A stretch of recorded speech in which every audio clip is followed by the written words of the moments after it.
अब बीएसपी कितना एनहेंसमेंट कर पाती है, कितनी उनकी लीडरशिप जमीन के बीच में जाके और वो कर सकते हैं, क्योंकि मायावती जी के ऊपर एक टैग लगा हुआ है कि वो जब टिकट देती हैं तो उनके ही कार्यकर्ता निराश होते हैं और चर्चाएं होती है कि नहीं साहब वो तो पैसा लेती है, टिकट देती है, उनका तो एक स्थिर वोट बैंक है। लेकिन अब वो वोट बैंक इंटेक्ट नहीं रह गया है, वो 22 से भी 12 पे आ गया है। तो ऐसी स्थिति में कौन जाएगा वहां इन्वेस्ट करने, और क्या वो प्रणाली बदलेंगे और वास्तव में अच्छे कैंडिडेट्स को टिकट देंगे, ये सब इस पर निर्भर करता है। लेकिन फिलहाल के अगर परिदृश्य में आप देखें, डेवलपमेंट वर्सेस डेवलपमेंट, तो हम एक चीज देखते हैं कि पूरे उत्तर प्रदेश में आप समग्रता में जाइए, बहुत बढ़िया नारे दिए थे भारतीय जनता पार्टी ने, योगी जी ने, ओडीओपी को आप लेके आए, तमाम आप योजनाएं लेके आए। लेकिन अब हम जब देखते हैं ओडीओपी में कन्नौज का इत्र उद्योग तो जहां का तहां है, फिरोजाबाद का गिलास उद्योग जहां का तहां है, जो अलीगढ़ का ताला उद्योग भी दम तोड़ रहा है, समझ में आ मुरादाबाद रही का है। पीतल उद्योग भी अपनी जगह पे यथावत नहीं है, एनहेंसमेंट तो हुआ नहीं है, यथावत भी नहीं रह पा रहा है। इतनी बात समझ में आ रही है कि जब विकास का नाम तो दिया जाएगा,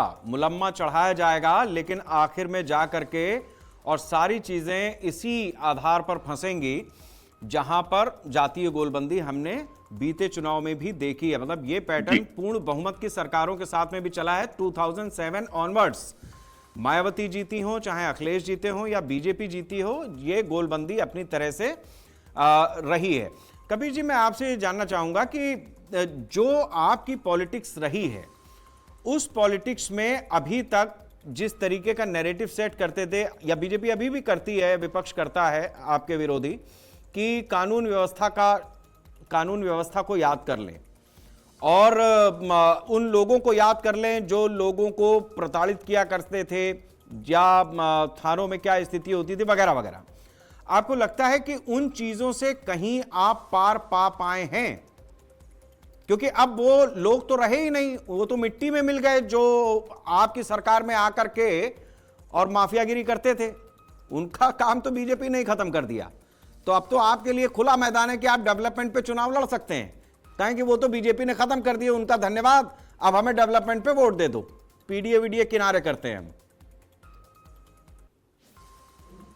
सर भाई, आपकी शिखर वार्ता में जो भी प्रश्न आपने चस्पा किया हमारे मित्र भारतीय जनता पार्टी के प्रवक्ता से, एक भी प्रश्न का उत्तर नहीं। अरे ये हम जान रहे हैं, आप जान रहे हैं, पब्लिक भी जान रही है। अब उस पे अगर हम समय ज्यादा देंगे तो संतोष जी उस पे गोल गोल घुमाते रहेंगे। हम क्यों घूमे? ये चर्चा हम जनता के लिए कर रहे हैं, जनता समझदार है। एकदम आपके टॉपिक पे ही बात करूंगा, मैं गोल गोल नहीं घुमाऊंगा। और दुख इस बात का है कि हमने जो उनके विकास में भ्रष्टाचार को उकेरा, उस पर भी उन्होंने एक शब्द नहीं कहा। हमने जो अपने डेवलपमेंट को गिनाया, उस पर भी उन्होंने एक शब्द नहीं कहा कि लोक भवन में बैठ के आप जो फैसले लेते हैं, उसके भी संदर्भ में नहीं कहा। अब हम एक बात कहते हैं, इन्होंने अभी अपने तलफ्फुज़ से ये कहा है कि 1 डिस्ट्रिक्ट 1 माफिया इनके में विकास होता था, हमारे में 1 डिस्ट्रिक्ट 1 प्रोडक्ट। कौन सा नया प्रोडक्ट आपने किस जिले में लाया? बताइए संतोष भाई, गोरखपुर में 1 डिस्ट्रिक्ट 1 प्रोडक्ट में कौन सा आइटम आता है? देवरिया में बताइए कौन सा आइटम आता है? फिर दूसरी बात, आपने कहा हर जिले में हमने मेडिकल कॉलेज दे दिया। अरे भाई, जो जिला चिकित्सालय था उसी को आपने मेडिकल कॉलेज कह दिया। हमको भर्ती बताओ कि कहां आप पढ़ा रहे हो, मेडिकल कॉलेज है तो पढ़ाओगे ना आप। एमबीबीएस की कितनी सीटें आपने बढ़ाई?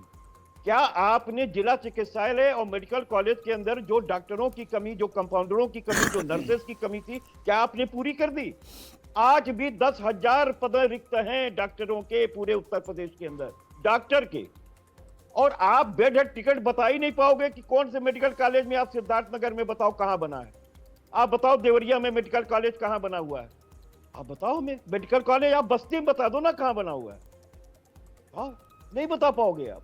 ये सब हवाई चीजें हैं जो आप कह रहे हैं। अगर वाकई भौतिक स्तर पर आपने उतारा होता विकास को, तो माफ कीजिएगा, समाजवादी पार्टी संसद के इलेक्शन में आपको इतनी बुरी तरीके से हार नहीं दी, क्योंकि आपने मुंह से खाली कहा, डेवलपमेंट नहीं किया। और हमने काम बोलता है पे चुनाव लड़ा था, लड़े हैं और लड़ेंगे। हम बने ना बने, सेवा का माध्यम क्या होगा वो जनता तय करेगी। लेकिन समाजवादी पार्टी काम बोलता है के नाम पे चुनाव लड़ी थी, लड़ी है और लड़ेगी। और हम बार बार कह रहे हैं कि ये पीडीए है। आपने देखा होगा, हम देश भर में पीडीए का प्रोग्राम चला रहे हैं, ऐसा नहीं कि केवल उत्तर प्रदेश में चला रहे हैं। प्लान डेवलपमेंट एसेंट, और हम ये बता रहे हैं कि होलिस्टिक आप स्वास्थ्य की सेवा कैसे दे सकते हैं, होलिस्टिक आप शिक्षा को कैसे ला सकते हैं, बीमा क्षेत्र में आप क्या कर सकते हैं। तो हमारे पास तो प्रोजेक्ट्स हैं, हमने काम किया है, हमारे पास लोग हैं। प्रबुद्ध जीवी, आपके पास भानुमति का तुम्बा जोड़ा है, कहीं का ईंट कहीं का रोड़ा, कोई विचारधारा नहीं, कोई नीति नहीं, कोई नियत नहीं, सिर्फ चुनाव जीतने के लिए कहां से किसको ले लिया जाए, क्या तिकड़मबाजी कर लिया जाए, और मंदिर के नाम पर, मुसलमानों के नाम पर भड़का करके, जाति और धर्म को लड़ा करके किस तरीके से जीत लिया जाए। तो जब आप इन विषयों पे जीत के जाइएगा तो डेवलपमेंट कहां से कर पाइएगा। ये तो प्रेशर उन सरकारों पे होता है जो डेवलपमेंट के लिए एक चीज दे के जाते हैं। आपने कहा हम 2022 में किसानों की आय दुगनी करेंगे, नहीं किया। आपने जब ये कहा 2017 से लेके आज तक कि किसान के बिजली का बिल माफ और उत्तर प्रदेश की जनता का बिजली का बिल हाफ, आपने अभी बढ़ा दिया। तो आप बताओ ना, आप जो कह रहे हो उसका उल्टा आप प्रोजेक्ट करके दिखा रहे हो। आपने इतने बड़े बड़े सबमिट किए, आप बताने के लिए तैयार नहीं। आप कहते हैं कि सैमसंग साहब हमारा लाया हुआ है। 1996 में जो है, जुलाई 1996 में सैमसंग आई थी बसी, और 97 में उसने पहला टीवी बनाया, और 2004 में उसने पहला मोबाइल बनाया, रेफ्रिजरेटर बनाया है। तो आप ये मत कहो, हम लोग सारे लोग समझदार हैं। आपके फीता काट देने से वो काम आपका नहीं हो जाएगा। और यही दिक्कत है कि आप अपने बारे में बात नहीं करते। वन डिस्ट्रिक्ट वन माफिया, चलिए बताइए लखनऊ का माफिया कौन है इस समय, चलिए बताइए कैसरबाग का माफिया कौन है, चलिए बताइए गोंडा का माफिया कौन है, चलिए बताइए जौनपुर का माफिया कौन है, चलिए बताइए गोरखपुर का माफिया कौन है। अरे गोरखपुर का माफिया तो वो व्यक्ति है जिसने अपने ऊपर से मुकदमा उठा लिया। मैं बड़ी बात कह रहा हूं। चलिए ठीक है कपिल जी, आपने अपनी बात रखी है, अब इसका जवाब ले लेते हैं, वरना सवालों की फेहरिस्त समाजवादी पार्टी के पास कम तो है नहीं। संतोष जी, आपने कपिल जी के जो सवाल हैं उसको सुना ही होगा। बनारस के माफिया का नाम क्या है? बनारस के माफिया का नाम क्या है? मैं संतोष जी आपसे ये जानना चाहूंगा 80 से कि ज्यादा जो बातें आप, माननीय विधायक किसके हैं? अब कपिल जी फिर ऐसे तो चर्चा आगे बढ़ ही नहीं पाएगी, पूरा आरोपों में ही हो जाएगा। वन डिस्ट्रिक्ट वन माफिया की बात ना, थोड़ा सा इंतजार कर लीजिए कपिल जी। माफिया की बात ना करें। इस समय सारे माफिया भारतीय जनता पार्टी में है। 2 माफिया को मिटाने के लिए देखिए, आपके बताते रहने से मामला बनेगा नहीं। अगर संतोष जी जवाब नहीं दे पाएंगे तो फिर आपका जो अभी तक आपने सवाल रखे हैं उनका माइलेज तब मिलेगा जब संतोष जी का जवाब आएगा। तो अब थोड़ी देर इंतजार कीजिए। गाड़ी तेज चलाने के बाद थोड़ा सा रफ्तार छोड़ दी जाती है, चलने दो अपने आप, अभी जवाब आने दीजिए। संतोष जी, आरोपों को आपने लंबा सुन लिया है, मैं सवाल के बजाय अब इन्हीं आरोपों का आप जवाब दे दीजिए ताकि चर्चा आगे बढ़े। बिल्कुल शेखर जी, जिस तरीके से इन्होंने कहा कि मेडिकल कॉलेज नहीं है, वहाँ पे जो है भर्ती नहीं हो रही, वहाँ डॉक्टर नहीं है। अरे भाई, सबसे बड़ी बात यह है कि कपिल जी शायद या तो पूरे प्रदेश में घूमते नहीं है या घूम के देखते नहीं है, या सिर्फ समाजवादी पार्टी के कार्यालय में बैठ के तय कर लेते हैं कि भारतीय जनता पार्टी कुछ नहीं कर रही है।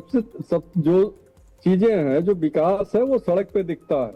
आप सड़क देखिए, आपने पूर्वांचल एक्सप्रेस वे के साथ साथ बुंदेलखंड एक्सप्रेस वे, अभी जो है किसान पथ बना, अभी जो है आउटर रिंग रोड बनी, लखनऊ में ही ग्रीन कॉरिडोर बन रहा है।